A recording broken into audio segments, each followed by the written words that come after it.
Hey everyone, and welcome to my channel. You're probably wondering who I am since this is my first official video, but I'll put up an intro video later.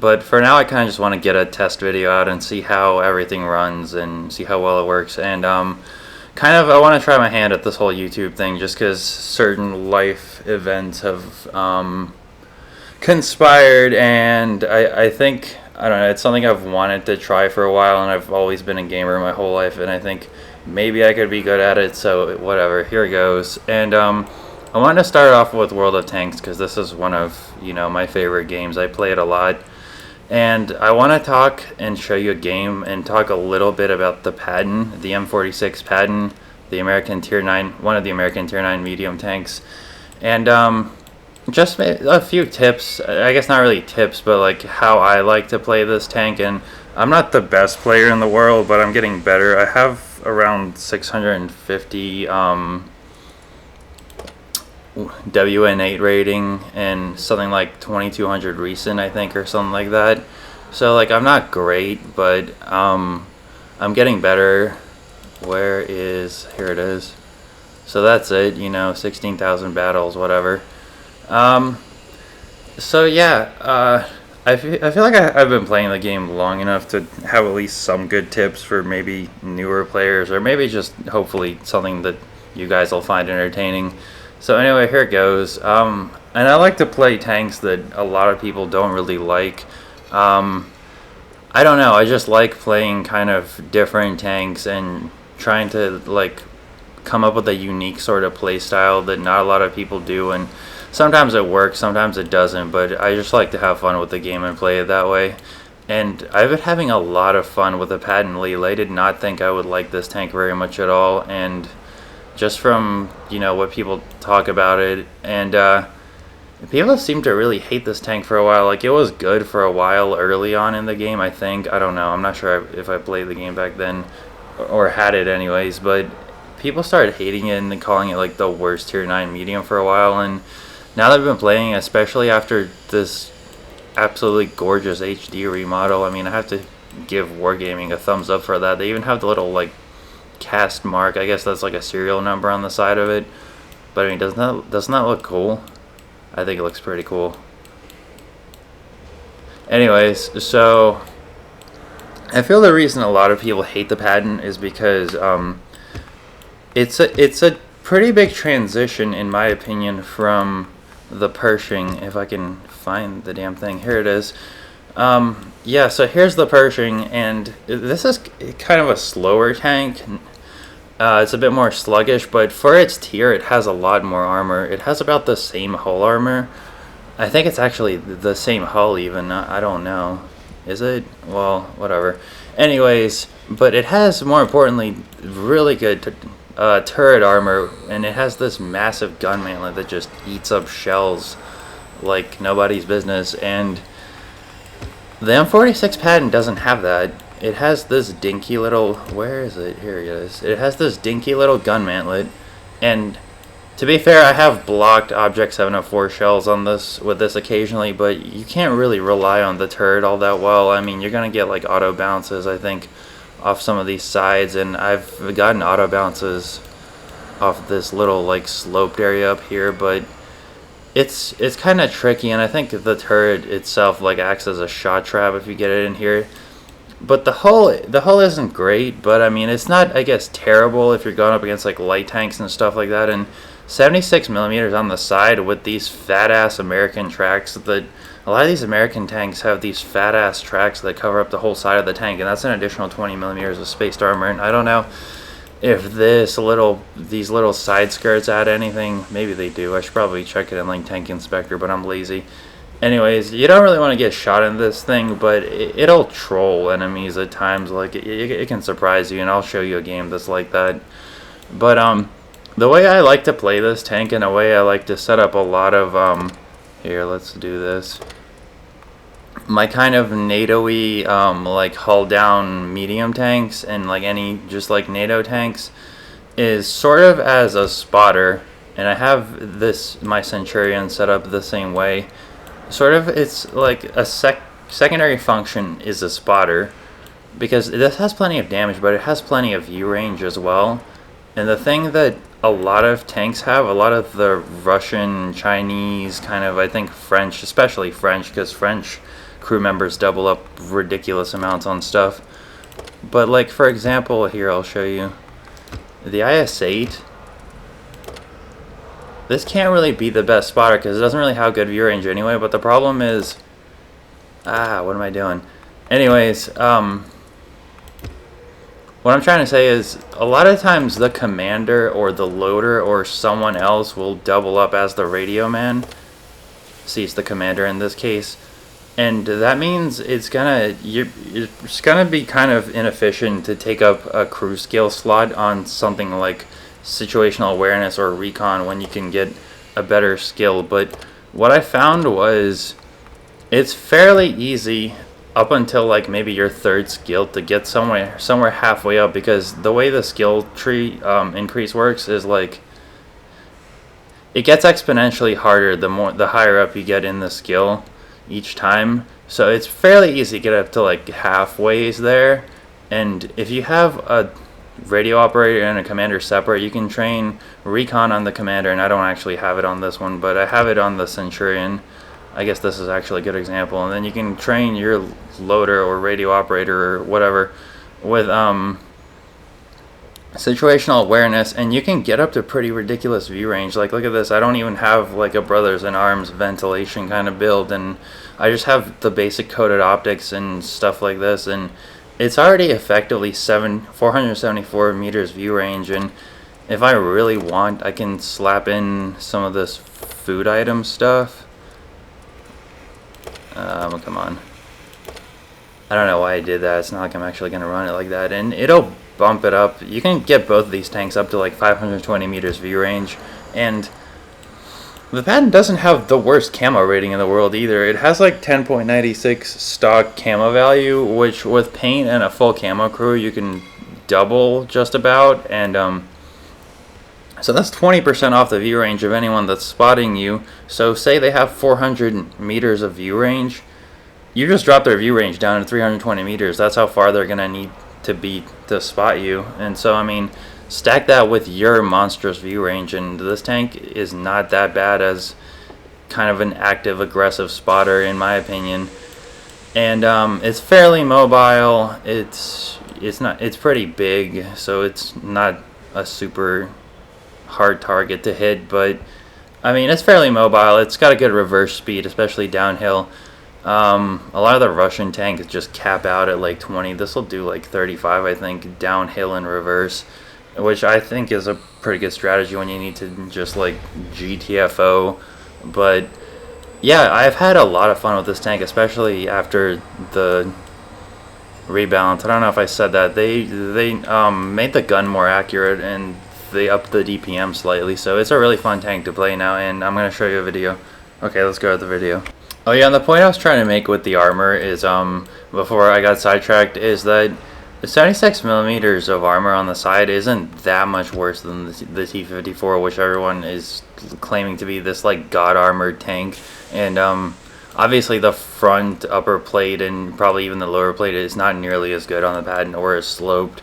But like, this kind of has this gap in the tracks where this isn't spaced armor at all, whereas the Patton has only 4 millimeters less armor on the side, and it has all this spaced armor junk. So a lot of times you can kind of side scrape at sort of a ridiculous angle like this if there's like a wall here, and you can kind of bait the enemy into firing.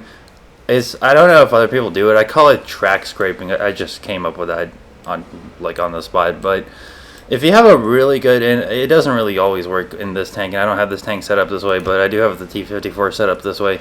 If you have all of your repair skills, and I don't know why I'm talking about the T-54 because that's not the point of this video, but if you have all your crew members 100% at repair and you have a repair kit, they'll get the tracks back up in like 3 seconds. So oftentimes you can just bait the enemies into firing into your tracks with absolutely like no risk to yourself, unless it's a Death Star or something, some kind of big ass derp gun, and you'll have time to repair your tracks without wasting your repair kit. Pull out, take a shot at them, and then pull back in before they even, unless it's some kind of really fast DPM medium tank or something like that, like you'll be able to pull that off without taking a shot in return. And I'm kind of on the fence about doing that to the Patton, having that kind of build, because I am getting fairly high up here with my repair skills, and I don't know, maybe it'll be a fun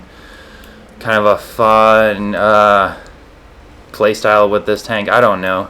That's another thing about me. I like to, get really high up in the skills and try to play the tank a lot, so then I have a lot of flexibility and different strategies. Anyways, that was really long-winded. I'm gonna go to the game now, for real this time. Alright, my deck story's being dumb, so this is basically take two. Here's the players' WN8 ratings, and as you can tell, I mean, it's pretty well stacked in our advantage. Pretty good matchmaking, obviously, as well. Not a whole lot of tier 10s. Most of them are, except for the mouse, like, pretty easy for me to penetrate just with standard ammo. And APCR on this tank, if you notice, I have 12 rounds. I try not to use them too much, but they're really, really good on this tank. They're, like, lightning fast as most APCR is, and it has a lot of good penetration. It kind of carries over that same sort of, like, feature from the Pershing, where the APCR is really good. And, it's with the DPM on this gun, you can, and that APCR, if you really wanted to run that, you could do a lot of damage. Anyway, so this isn't really the best game. I mean, it's a pretty good game for me, and just like the amount of effort I put into it, which is almost next to none, and I feel like it's more of a showcase of the tank itself than anything else. And I'll show you a good scout Patton game later on, where I got like 4,500 damage and like 7 kills and like 2,000 spotting, and had a way more active role in the game. I'd even say I carried it pretty much. But that's on an older patch, and I have to download the older client. And anyway, here I am taking a shot at this person that's just camping out in the middle of nowhere for no reason. My little brother, I shot him, and he's about to die. And I'm about to move to the next spot, and from this spot, I'm pretty much not going to move for the vast majority of the game. And check out this on the move. Ready to fire. Check out those elite auto-aim skills, yo. And there's my Fry 6 cents thing. Ready to fire. I should probably take that off. That might be like copyrighted. I mean, well, I don't know. We'll see.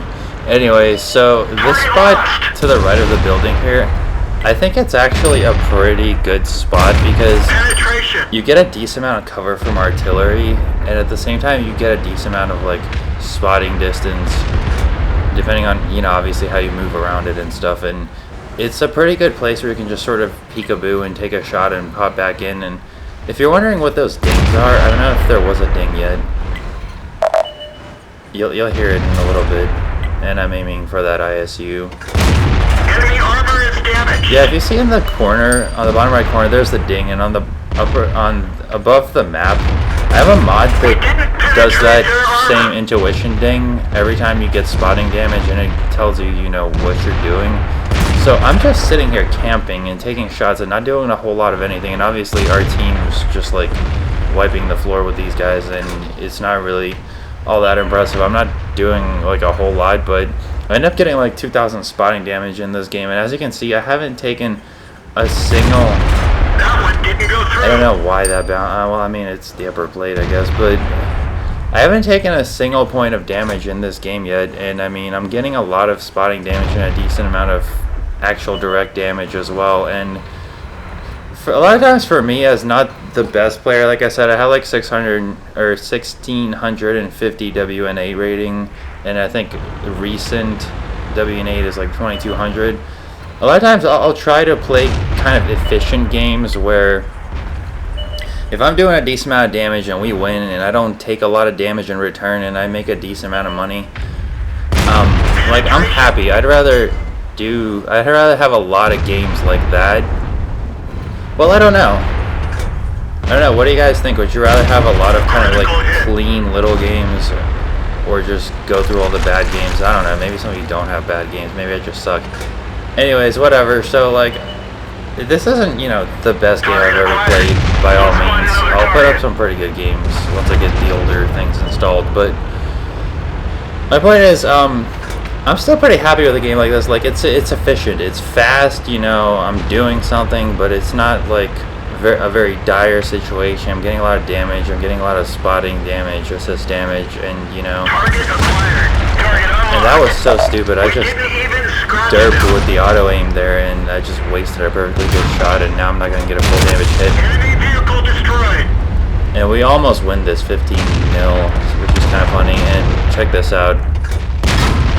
There's that auto bounce zone that I'm talking about. I just bounced a T-28 prototype with this dinky little thing that has no armor.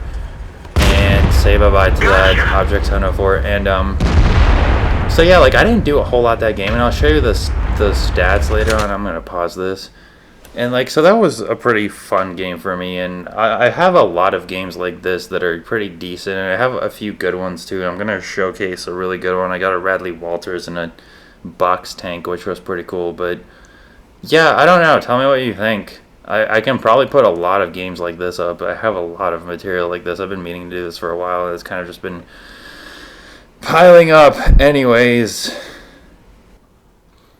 all right. So here are the results, and so, like I said, 1,990 spotting damage, 3,370 direct damage, second class, what is that, mastery badge, whatever, and I got a Confederate medal, and I mean, you saw me, I didn't really do a whole lot. I just kind of sat in one spot and shot targets and let my commander spot stuff for me, and it turned out pretty well for the most part. Like, I got a second class mastery badge with no damage to my tank. Like I'll call that I'll take that kind of result. And and I got, you know, obviously first in damage dealt and kills, well, tied with some of the other guys on my team, and XP as well.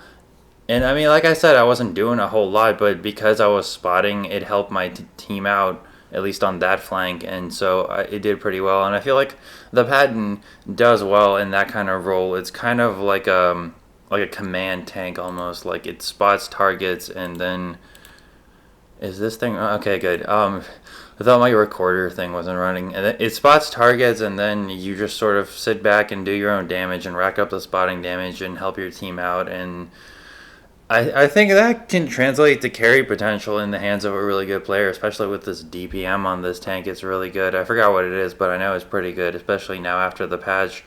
And so yeah, and there's that 320 damage blocked by armor. That was that bounce from the T-28 prototype, and he probably had the 105 mil gun if that's only 320 damage. It didn't even sound like that big of a ricochet, so that's probably what he had, and distance travel 1.09. So like for a 4-minute and 36-second game with not that much effort, I feel like that's just a good little showing of like how good the Patton can be at sort of that kind of passive, not really passive spotting, but I guess like spotting and supporting at the same time.